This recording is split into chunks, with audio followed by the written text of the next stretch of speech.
ஒரு வகுப்பறையில் நடந்த ஒரு செய்தியை நான் கூறுகிறேன். இது ஒரு கற்பனை செய்தி. ஆனாலும் இந்த வீடியோ எப்படி இருக்குன்னு நீங்கள் பாருங்கள். ஒரு ஆசிரியர் மாணவரிடம் பார்த்து கேட்டார், 4ம் 3ம் கூட்டினால் என்ன வருண்டா? ஆசிரியர் கேட்க, மாணவனோ 7 வருண்டா அப்படின்னு பதில் கூறினான். ஆசிரியரோ உறைந்து போனார்.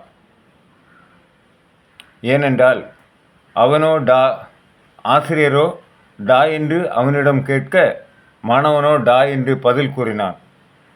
அதுபோலதான் ஒவ்வொருவருக்கு என்ன மதிப்பு கொடுக்கணுமோ அந்த மதிப்பை கொடுத்தால் நமக்கும் அந்த மதிப்பு திரும்ப கிடைக்கும். வணக்கம். இந்த வீடியோ பிடிச்சிருந்தா லைக் பண்ணுங்கள், ஷேர் பண்ணுங்கள், கமெண்ட் பண்ணுங்கள். குளச்சல் பாபு 10 என்ற யூடியூப் சேனலுக்கு சப்ஸ்கிரைப் பண்ணுங்கள்.